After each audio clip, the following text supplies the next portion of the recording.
Do you want to know what frustrates me about buying a car right now? Advertised lease specials. Let's talk about it. If you guys don't know, my name's Tommy. I've been in the car business most of my adult life, done sales and finance, and now I negotiate car deals. Enough about me. Let's talk about lease specials. First off, I want to show you what frustrates me, and then I want to show you how to calculate your own lease so you don't fall for this misleading advertising. I don't want to call it a bait and switch, but it's as close as it's bordering a line here because it's so misleading consumers, and consumers are getting frustrated when they see these numbers and they can't make these numbers happen to the dealership. So let's look at them.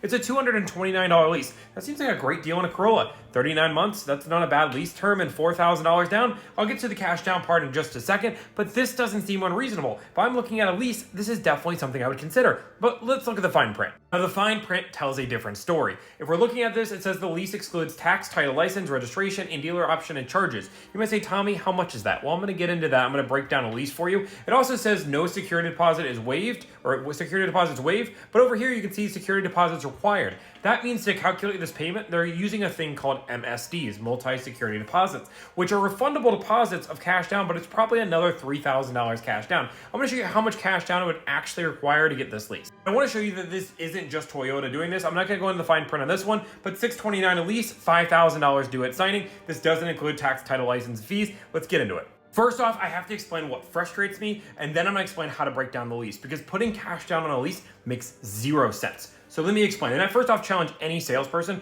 to make a counter argument to this because it makes no sense and it's financially irresponsible for consumers to put cash down on a lease. So let me explain. Let's just say your payments are $500 a month and your payments over 36 months will equal out to $20,000. I understand the math's not going to add up, but hear me out for a second. Now let's say you want to put $5,000 down because you want to lower that $500 payment. Now your payments are going to equal out to $15,000. You're not prepaying any interest. You're not prepaying anything important. You're just prepaying payments. Now let's say you're 3 months down the road, you're driving your new lower payment and you get your car totaled by any reason. Somebody T-bones you, whatever, doesn't matter. Now in a normal situation, what insurance is going to do is appraise your car, figure out what it's worth, and if you have equity in it, you get a cash check. But in a lease, there's built-in gap insurance, and the car is not yours, it's BMW's or Toyota's, so that equity doesn't go to you at all, just like any negative equity wouldn't go to you at all. So that $5,000 you went, say, bye-bye, it doesn't exist anymore. And even though it makes zero sense to put these cash down, that isn't even the most frustrating part. The more frustrating part is that it doesn't include tax, title, license, registration, and you might say, Tommy, that's obvious there because every state is different, and these are national offers, and I get that. But what they're not excluding is how crazy of a difference this makes your payment. It can impact your payment $150 if you're not careful. Now, this also doesn't include negotiating, which we can get into a whole different story. But again, this is such a huge difference. Let me show you how this breaks down. Now, let's break down this BMW lease. So remember, it was $623 a month and about $4,848 down. Now, that equals out to $27,000 over the lease. But again, you're not going to see that number, but let's see how it breaks down. So first off, MSRP of an X3 is $49,595 for the example. It's a 36-month lease and 12,000 mile years. Now, the first thing you're going to see is tax incentives. You might say, what's that? Well, in the fine print, it said you had to own a BMW to get this because there's rebates. Now, let's just say we don't own a BMW because we didn't read the fine print and didn't see that. Let's take that $2,000 away because you don't get anything if you don't have that BMW. Now, this down payment's going to show $3,300. It's going to change in just a second. Now, with acquisition fee, that's for starting your lease. I've done leases for 10 years. Very rarely, if ever, we have people pay for this. Normally, it's built into your lease, but I digress. Let's just say for arguments you pay. Now, in Florida, doc fee is going to be right around $999. It's extremely expensive. Dealer fees are $600. That could go down, but realistically, let's just say it doesn't. And tax rate's 6%. Now let's see what happens to your payments if everything stayed the same. Your payments have now jumped up $150. You're now at $774, and now you're putting $5,253 down, which is still absurd. Now, I recommend you put $0 cash down because that's the best way to do a lease because you're risking that money. So let's go and change this to a $0 drive-off, which is right here. We'll click that. Let's see what your payments are.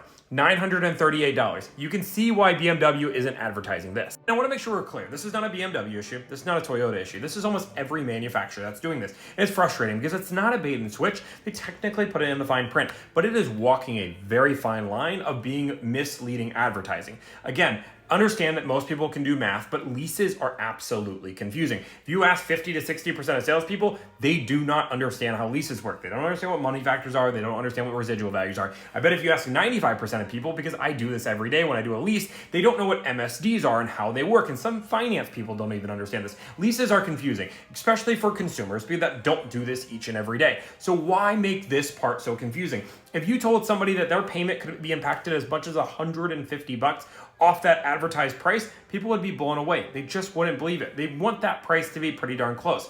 They have to do this because prices have gone up, interest rates have gone up, the price of vehicles have gone up, residual values have gone down because they're not trying to have so many people be able to get equity out of their leases. All of these things have impacted how payments are shown. But instead of manufacturers just owning up to it and saying, guys, cars are more expensive, we are living in an inflation time, they're using these misleading tactics in order to get people to seem like these lease payments are the same as what they were doing 3 years ago.